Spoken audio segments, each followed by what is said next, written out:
Selamat pagi saudara, Anda menyaksikan Breaking News Kompas TV bersama saya Glenny Soktania. Mahkamah Konstitusi hari ini akan menggelar pemilihan pimpinan baru. Dan pemilihan ini menyusul dicopotnya Hakim Konstitusi Anwar Usman dari kursi Ketua MK. Berdasarkan putusan Majelis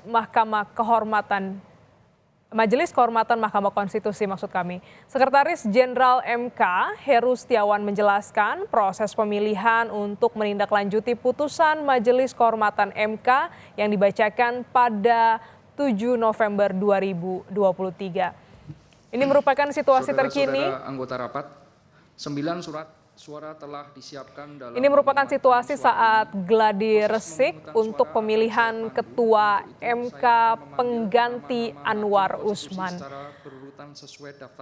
Lebih lengkap kita sapa jurnalis Kompas TV Triksi Valencia di gedung Mahkamah Konstitusi. Selamat pagi Triksi. Rencananya ini pada pukul 9 akan dimulai. Proses apa yang sedang berlangsung di gedung MK?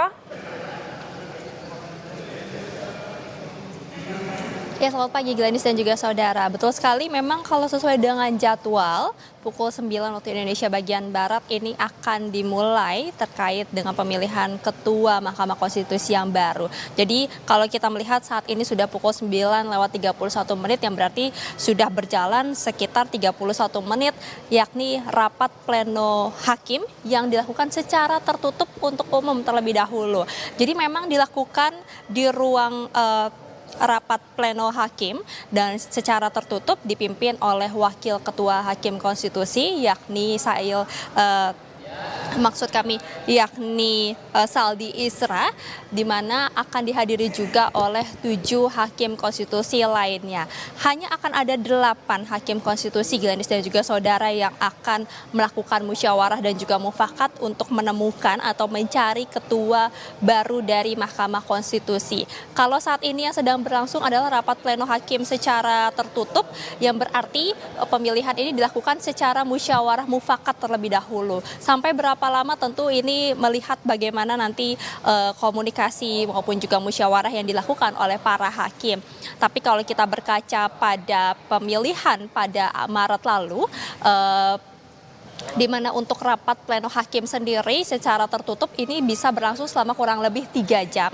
Nah, memang kalau sesuai dengan aturan, Glenis dan juga saudara, apabila dari rapat pleno hakim tidak menemukan mufakat dalam memilih ketua Mahkamah Konstitusi, barulah nanti akan bergeser ke cara berikutnya, yakni adalah voting atau pemungutan suara untuk memilih ketua Mahkamah Konstitusi baru. Nah, pada saat pemungutan suara inilah rapat pleno hakim akan dilakukan secara terbuka untuk umum.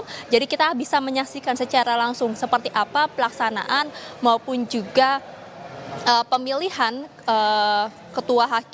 Ketua Mahkamah Konstitusi yang baru, Glenis dan juga saudara. Nah, kalau misalnya juga kita melihat dari aturan Mahkamah Konstitusi nomor 6 tahun 2023 tentang tata cara pemilihan ketua dan wakil ketua Mahkamah Konstitusi, di bagian keempat terkait dengan tata cara pemungutan suara di pasal 6, yakni nanti kalau misalnya memang sudah dilakukan rapat pleno hakim secara terbuka, nanti akan ada seperti surat suara ataupun juga kertas yang akan bertuliskan nomor urut dan juga nama para hakim yang disusun menurut abjad. Nah, ini yang nanti akan dipilih oleh para hakim, barulah nanti akan dihitung seperti apa suara-suara yang sudah dipilih dari 8 hakim tersebut.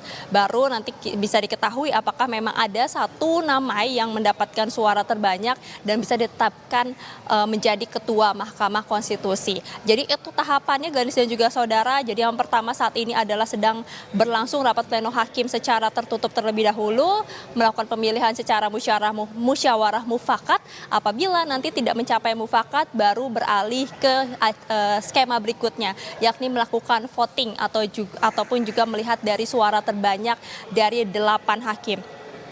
Kenapa hanya 8 hakim, Glenis dan juga saudara? Karena kita tahu memang satu hakim Mahkamah Konstitusi yang sebelumnya menjadi ketua Mahkamah Konstitusi, yakni Anwar Usman, memang sudah dicopot dari jabatannya atau diberhentikan dari ketua Mahkamah Konstitusi karena memang dibuktikan ada pelanggaran etik berat yang dilakukan pada saat pengambilan keputusan.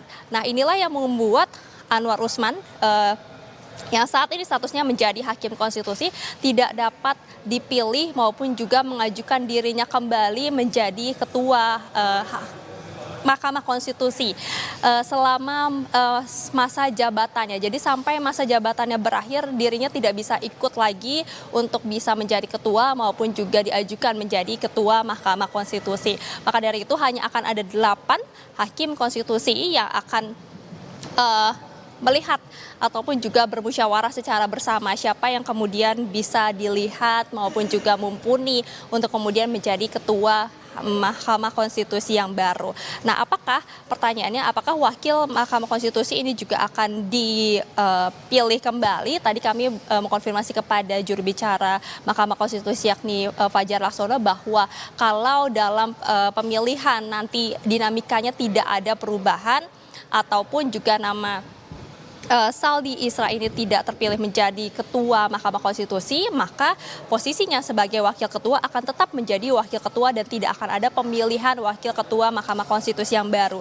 Akan tapi kalau misalnya nama Saldi Isra ini terpilih menjadi ketua Mahkamah Konstitusi yang baru, jadi tentu saja posisi yang kosong sebagai wakil ketua Mahkamah Konstitusi ini akan dipilih juga pada hari ini. Jadi itu yang kita akan nantikan, Glenis dan juga saudara, seperti apa musyawarah mufakat yang dilakukan saat ini oleh hakim Mahkamah Konstitusi, apakah memang mencapai mufakat atau nanti akan ikut atau masuk dalam skema berikutnya, yakni melalui voting atau pemungutan suara dalam pemilihan ketua Mahkamah Konstitusi yang baru. Glenis. Baik, terima kasih jurnalis Kompas TV, Triksi Valencia langsung dari Gedung MK. Nanti kami update kembali terkait perkembangannya.